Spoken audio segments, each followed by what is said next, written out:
Amém. Então nós vamos, em nome de nosso Adonai Yehoshua HaMashiach, para a nossa mensagem de hoje, meditar então no livro do profeta Abacuque, no capítulo 1, alguns versículos.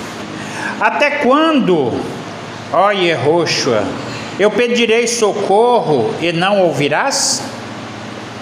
Eu gritarei a ti violência e não me salvarás? Por que me fazes ver a iniquidade e contemplas a opressão? Rapina e violência estão diante de mim. Há disputa, levantam-se contendas. Por isso, a lei se enfraquece e o direito não aparece nunca mais. Sim, porque o ímpio cerca o justo. Por isso o direito aparece torcido. Olhai entre os povos e contemplai, espantai-vos, admirai-vos, porque eu realizo em vossos dias uma obra. Vós não acreditarias se fosse contada. Sim, eis que suscitarei os caldeus, esse povo cruel e impiedoso que percorre a vasta extensão da terra para conquistar habitações que não lhe pertencem. Até aqui por enquanto, meus irmãos, vamos meditar um pouquinho esses poucos versículos aqui. Aqui está falando de uma profecia muito profunda. Hoje nós meditamos na live que nós estudamos mais cedo, sobre a história dos Macabeus e a revolta dos Macabeus contra o rei Antíoco Epifanes. Porém aqui, essa profecia aqui, ela já é um pouco mais profunda e mais para frente. Aqui fala de um povo cruel, um povo mais sanguinário ainda do que os Seleucidas, do que o Antíoco Epifânio. Um povo cruel. Aqui diz, olha, até quando, ó Yehoshua, eu pedirei por socorro e não ouvirás? Eu gritarei a ti, olha a violência, e não salvarás. Irmãos, não tem como você ler esses versículos, esses poucos versículos que eu li aqui, não tem como a gente ler isso aqui e não se lembrar do que está acontecendo na faixa de Gaza, na Cisjordânia, no Líbano, na Síria. Olha só como fala da profecia aqui, ó. Olha, rapina e violência estão diante de mim, há disputa, levantam-se contendas. Por isso a lei se enfraquece. A lei se enfraquece e o direito aparece distorcido. Olhai entre os povos e contemplai, espantai-vos e admirai-vos, porque eu realizo em vossos dias obras que não acreditaria se fosse contada. Isso aqui, se fosse contado no tempo que foi escrito isso aqui, ninguém acreditava. Isso aqui deve ser alguma coisa absurda, né? Que isso não tem probabilidade de acontecer. Olha, sim, eis que eu suscitarei os caldeus, um povo cruel e impetuoso, que percorre vastas extensões de terra. Vocês sabem de onde saíram os casarins para tomar posse da terra de Israel, invadir e conquistar propriedades que não são suas, dominar o povo de Israel, matar crianças, bombardear hospitais e escolas, como aconteceu ainda de ontem para hoje, matando centenas de milhares de crianças inocentes, né? Eu nem vou falar de mulheres, porque de hoje em dia mulheres também estão pegando em armas e guerreando do mesmo jeito, igual, mas eu estou falando de crianças. Ontem bombardearam um hospital de câncer, de crianças com câncer, que lá ainda não foi contabilizado quantos mortos.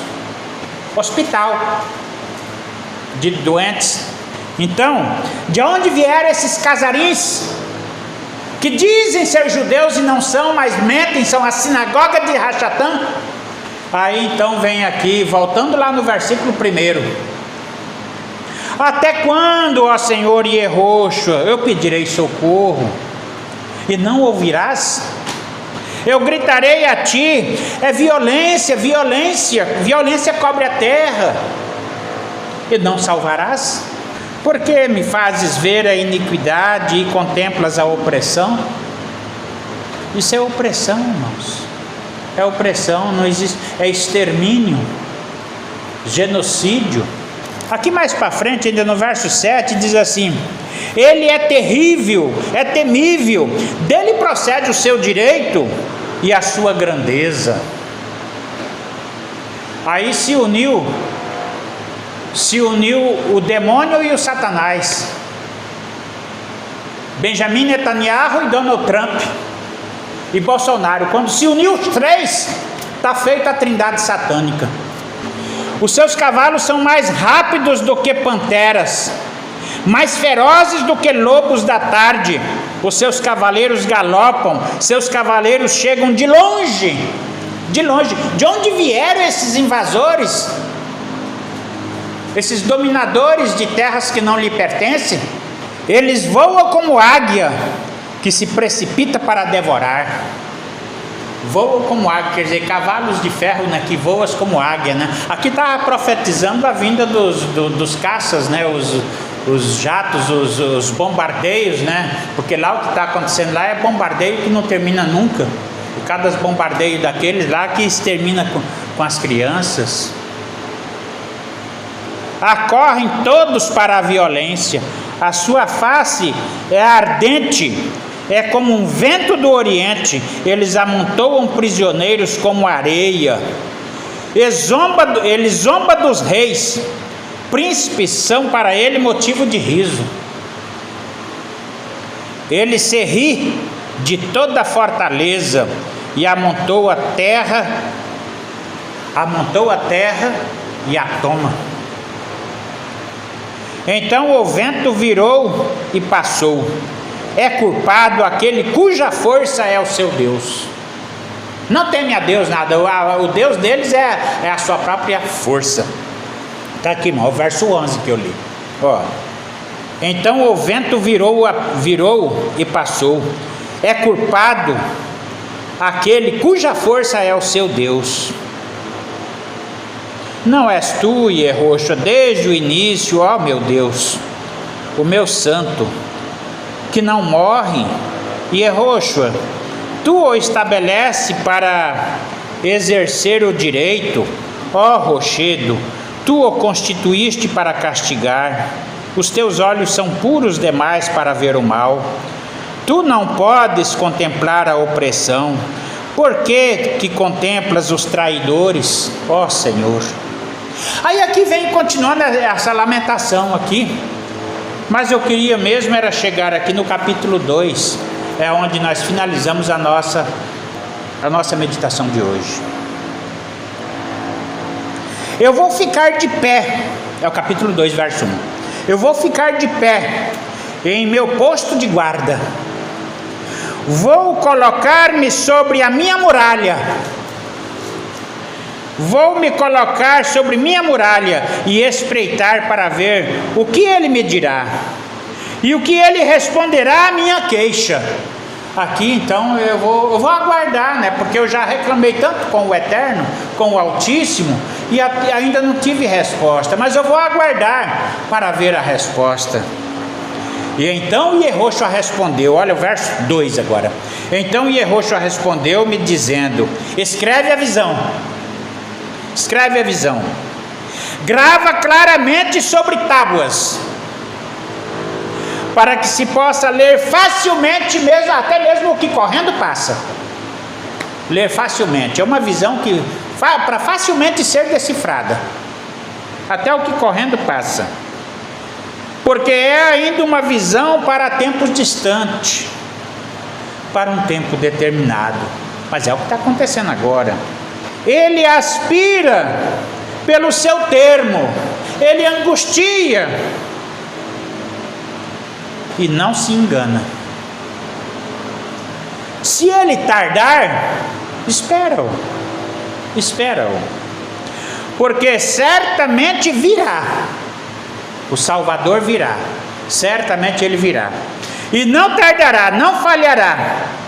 Eis que sucumbe aquele cuja alma não é reta, mas o justo viverá por sua fé.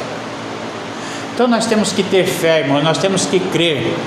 Está demorando? Está atrasando? Está. Do nosso ponto de vista está atrasando, mas aqui está dizendo que ele não atrasa. Mas é que quando você está num sofrimento triste, às vezes a pessoa chega, eu vou dizer uma coisa, se a pessoa for presa e estiver numa solitária, aonde não tem nem onde dormir, nem onde descansar, e ali você está com sede, com fome, e num piso gelado que não tem nem como dormir, é tipo uma solitária, e você foi condenado a ficar ali por 3 dias. 3 dias. Mas são 3 dias. 3 dias que parece uma eternidade. Parece uma eternidade. Senhor, tu falou que seria só 3 dias, mas já passou anos. Não passou. Porque o Senhor Erocha também disse lá em outra profecia que ele nos despedaçou, nos dispersou e foi embora, voltou para o seu lugar, né? Mas no entardecer do 3º dia ele nos reviverá e nos ressuscitará. Fala, mas o 3º dia? Mas já passaram milênios. Não passou milênios, porque para Deus um dia é como 1000 anos, e 1000 anos é como um dia. Então se você achar que ele está atrasado, que ele está atrasando, que ele está demorando, espera-o, porque ele não atrasará. Na hora certa, no relógio de Deus, ele virá, e a justiça é certa. E então, com certeza, naquele dia nós veremos novamente, mais uma vez, a diferença que existe entre o que serve a Deus e o que não serve, entre o justo e o ímpio. E naquele dia, então, para quem teme o nome do Senhor e Yehoshua HaMashiach, nascerá o sol da justiça. Então era essa mensagem que eu quero deixar, uma curta mensagem para hoje, e que o nome de nosso Adonai Yehoshua HaMashiach seja louvado.